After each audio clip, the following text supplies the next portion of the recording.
चलिए दोस्तों स्टार्ट करते हैं आज की वीडियो। दोस्तों आज की वीडियो में बात करेंगे पदार्थ विज्ञान के चैप्टर नंबर 10 परमाणु एवं परीक्षा अध्याय के बारे में। दोस्तों इस चैप्टर में टोटल मिलाकर के आज की वीडियो में जो हमारा पार्ट फर्स्ट है उसमें हम टोटल मिलाकर के 4 टॉपिक को जो है कवर करेंगे, जिसमें सबसे पहले देखेंगे कि डेरिवेशन ऑफ वर्ड परमाणु, मतलब कि जो परमाणु शब्द है उसकी व्युत्पत्ति क्या है, उसकी निरुक्ति क्या है। उसके बाद में सेकेंड टॉपिक देखेंगे कि डेफिनेशन ऑफ परमाणु एंड परीक्षा, मतलब कि परमाणु और परीक्षा की जो डेफिनेशन है, परिभाषा जो है वो क्या बताई गई है। उसके बाद देखेंगे कि डेफिनेशन ऑफ परमा, परमेय और परमाता, ये 3 या 4 टर्म जो है वो आती है। परमा, परमेय, परमाता और परमाणु, ये क्या होते हैं, अलग अलग जो है इनकी डेफिनेशन क्या है, एग्जाम्पल के थ्रू जो है उसको समझने की कोशिश करेंगे। और आज की वीडियो के लास्ट में देखेंगे कि एन्यूमरेशन या नंबर ऑफ परमाणु, मतलब कि आयुर्वेद में परमाणु की संख्या जो है वो कितनी बताई गई है, अलग अलग आचार्यों ने कितनी जो है परमाणु की संख्या मानी है, इसके बारे में बात करेंगे। दोस्तों सबसे पहले देखते हैं कि परमाणु शब्द की निरुक्ति क्या है, मतलब कि डेरिवेशन ऑफ परमाणु वर्ड जो है वो क्या बताया गया है। तो चरक संहिता के विमान स्थान में जो 8वां चैप्टर है उसके 7वें नंबर के श्लोक में बताया गया है कि परमीयत अनेन इति परमाणु, मतलब क्या है। परमीयत अनेन इति परमाणु का मतलब है कि जिसके द्वारा यथार्थ ज्ञान किया जाए या प्राप्त हो, उसको अपन क्या बोलते हैं, परमाणु बोलते हैं। जैसे मान लो कि एक साधन है, ठीक है, एक जो है व्हीकल है, एक जो है वाहन है, उस वाहन की सहायता से आप किसी एक स्थान से दूसरे स्थान तक पहुँचते हो, तो वो एक साधन है जिसकी हेल्प से आप किसी एक स्थान से दूसरे स्थान तक पहुंचे। ठीक वाहन की तरह से ही आप इसको समझ सकते हो कि परमाणु भी जो है एक साधन है जिसके द्वारा आप किसी भी ऑब्जेक्ट के बारे में आसानी से जो है वो जान सकते हो, आसानी से उसके बारे में जो है नॉलेज गेन कर सकते हो। तो any type of method to know the real knowledge, मतलब कि किसी भी तरह की जो वास्तविक ज्ञान होता है, रियल नॉलेज होती है, उस रियल नॉलेज को जानने का जो मेथड होता है उस मेथड को ही क्या बताया गया है, परमाणु बताया गया है। ठीक है दोस्तों, इसके बारे में देखते हैं कि परमाणु के पर्याय जो है वो कौन कौन से बताए गए हैं। तो परमाणु के पर्याय जो है वो है कि परीक्षा, विधि, साधन और ज्ञान।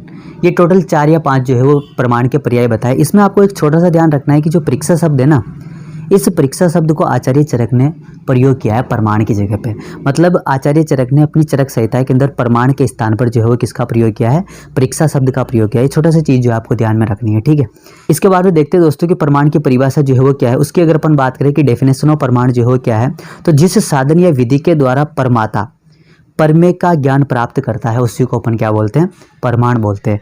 तो परमाणु जो है वो क्या है, साधन या विधि है, और परमाता जिसको अपन क्या बोलते हैं, सब्जेक्ट बोलते हैं, और परमेय क्या होता है, ऑब्जेक्ट। और जो ज्ञान प्राप्त हो रहा है ना दोस्तों, उस ज्ञान को ही अपन क्या बोलते हैं, ट्रू नॉलेज बोलते हैं। ठीक है, जैसे मान लो कि मैं एग्जांपल के थ्रू अगर आपको समझाने की कोशिश करता हूँ कि एग्जांपल है कि राकेश गाय को देखकर उसके रंग को बताता है। ठीक है, इस पूरे सेंटेंस में टोटल मिलाकर के आपके पास में कितनी चीज़ें आ रही है, 3 चीज़ें आ रही है। पहला तो है राकेश, दूसरा है गाय, और तीसरा है देख कर के उसके रंग को बताना।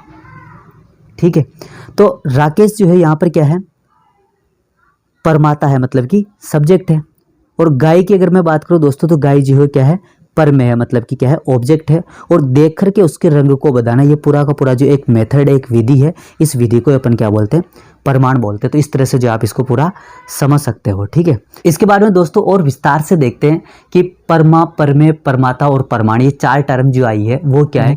अब अगर मैं परमा की बात करता हूँ तो परमा जो है ट्रू नॉलेज है।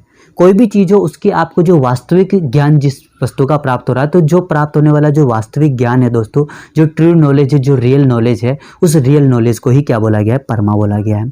परमेय की अगर अपन बात करते हो, ऑब्जेक्ट ऑफ ट्रू नॉलेज, मतलब कि कोई भी नॉलेज है, कोई भी ज्ञान है, उस ज्ञान की प्राप्ति आपको किसी वस्तु से हो रही होगी, किसी द्रव्य से हो रही होगी, किसी पदार्थ से हो रही होगी। मतलब कि उस ट्रू नॉलेज को रखने वाला जो भी ऑब्जेक्ट होता है, उस ऑब्जेक्ट को ही क्या बोला गया है, परमेय बोला गया है। परमाता की बात करें दोस्तों, subject to know about the true knowledge, मतलब कि कोई भी जो वास्तविक ज्ञान है, उस वास्तविक ज्ञान जो एक ऑब्जेक्ट का है, उस ऑब्जेक्ट को कोई ना कोई तो समझेगा। जो सब्जेक्ट उसको समझने की कोशिश कर रहा है या समझ रहा है, उस सब्जेक्ट को अपन क्या बोलते हैं, परमाता बोलते हैं। ठीक है, तो इस तरह से आप इन तीनों टर्म को जो है वो देख सकते हो। ठीक है, जिसमें हमने सबसे पहले देखा कि परमा जो है वो परमा क्या है, ट्रू नॉलेज है। परमेय जो है क्या है, ऑब्जेक्ट ऑफ ट्रू नॉलेज। और परमाता जो है क्या है कि subject to know about the true knowledge. ठीक है, और भी मैं दोस्तों अगर इसको एग्जांपल से समझाऊं आपको, तो आप नीचे जो है इस डायग्राम में देख भी सकते हो कि इसमें अगर मैं बात करता हूं कि जैसे मान लो कि एक पेंसिल है। ठीक है, पेंसिल क्या है, एक ऑब्जेक्ट है। इस ऑब्जेक्ट को अपन क्या बोलेंगे, परमेय बोलेंगे। ठीक है, इसके बारे में अगर मैं परमाता की बात करता हूं तो जो सब्जेक्ट है दोस्तों, उस सब्जेक्ट को अपन क्या बोलते हैं, परमाता बोलते हैं। और जिसके बारे में नॉलेज प्राप्त की जा रही है, सब्जेक्ट जो है इस पेंसिल के बारे में सोच रहा है, मतलब कि इस पेंसिल के बारे में जो है वो नॉलेज गेन कर रहा है, तो इसके द्वारा की जाने वाली जो नॉलेज है उसी को अपन क्या बोलते हैं, परमा बोलते हैं। तो इस तरह से जो आप इसको पूरा का पूरा समझ सकते हैं। इसके बारे में देखते हैं दोस्तों, आज की वीडियो का लास्ट टॉपिक वो है कि एन्यूमरेशन ऑफ प्रमाण, मतलब कि प्रमाण की जो संख्या है वो अलग अलग आचार्यों ने अलग अलग संहिताओं में और आयुर्वेद में जो है कितनी बताई गई है। उसकी अगर अपन बात करें दोस्तों, तो आचार्य या दर्शन की अगर अपन बात करें तो चारवाक दर्शन जो है, उस चारवाक दर्शन ने प्रमाण की संख्या एक ही मानी है और उन्होंने किसके बारे में बताया, प्रत्यक्ष प्रमाण के बारे में बताया। ठीक है। वैशेषिक, बौद्ध और जैन दर्शन जो है इन्होंने प्रमाण की संख्या 2 मानी है और 2 के अंदर जो है वो कौन कौन सा माना है, प्रत्यक्ष और अनुमान प्रमाण माना है। ठीक है। सांख्य दर्शन, योग दर्शन और रामानुज की बात करें तो इन्होंने प्रमाण की संख्या 3 बताई है। अभी दोस्तों जी ये जो टोटल मिलाकर के 3 जो प्रमाण की संख्या बताई है, इसमें प्रत्यक्ष और अनुमान तो जो पहले ही जो वैशेषिक, बौद्ध और जैन दर्शन बताया है उनका ही माना है, लेकिन तीसरा जो प्रमाण इन्होंने माना है ना, सांख्य, योग और रामानुज ने जो तीसरा प्रमाण माना है दोस्तों, वो किसको माना है, शब्द को, मतलब कि आप्तोपदेश प्रमाण को माना है। ठीक है। आप्तोपदेश का ही जो है वो पर्याय होता है शब्द। ठीक है। तो इस तरह से आप इसको देख सकते हो। इसके बाद दोस्तों बात करते हैं कि जो न्याय दर्शन है, उस न्याय दर्शन ने इसके कितने भेद बताए। तो न्याय दर्शन ने इस प्रमाण के जो 4 भेद बताए, जिसके अंदर प्रत्यक्ष, अनुमान और शब्द, ये 3 तो जो है पहले वाला ही माना है, और चौथा जो माना है वो कौन सा माना है, उपमान प्रमाण माना है। आचार्य चरक की बात करें तो आचार्य चरक ने प्रमाण के जो 4 भेद बताए, जिसके अंतर्गत प्रत्यक्ष, अनुमान, आप्तोपदेश और युक्ति। ठीक है। और लास्ट में बात करते हैं सुश्रुत की। सुश्रुत ने इसके जो है 4 भेद बताए, प्रत्यक्ष, अनुमान, आगमन और उपमान। ठीक है। इस तरह से जो है वो टोटल मिलाकर के ये 4 जो है वो आचार्य सुश्रुत ने बताया। इतना ही जानना आपके लिए काफ़ी। जब आप पीजी की तैयारी करोगे तो उस टाइम पे आपको जो है पौराणिक ने कितना माना है, अलग अलग जो दर्शन है ना, उन्होंने और कितना माना है, इन सभी दर्शनों के बारे में, पौराणिक के बारे में, है ना, इन सब के बारे में जो आपको वहाँ पर पढ़ने को मिलेगा। अभी तक बस आपको इतना सा जितना मैंने बता दिया उतना आपके लिए काफ़ी है बीएमएस के अकॉर्डिंग। ठीक है। अब दोस्तों यहाँ पे एक छोटी सी चीज़ जो है वो ध्यान देने लायक है, जिससे आपको बहुत सारी चीज़ें जो है सोल्व होगी। उसकी अगर अपन बात करता हूँ तो आचार्य चरक ने जो 4 प्रमाण बताया ना दोस्तों, उसके अंदर एक प्रमाण आता है युक्ति प्रमाण। ठीक है। आचार्य चरक ने ही केवल युक्ति के बारे में बताया, इसके अलावा आपको युक्ति का वर्णन चरक संहिता के अलावा कहीं पर भी नहीं मिलेगा। तो मैं ऐसा बोल सकता हूं कि युक्ति प्रमाण जो है चरक की क्या है, मौलिक देन है, मतलब आचार्य चरक की जो है मौलिक देन इस युक्ति प्रमाण को बताया। तो दोस्तों ये थी आज की हमारी वीडियो, जिसमें हमने देखा कि एन्यूमरेशन ऑफ प्रमाण, मतलब कि प्रमाण की संख्या जो है कितनी बताई गई है। उससे पहले हमने देखा कि डेफिनेशन ऑफ प्रमाण, मतलब कि प्रमाण, परमेय और परमाता की जो डेफिनेशन है वो क्या है।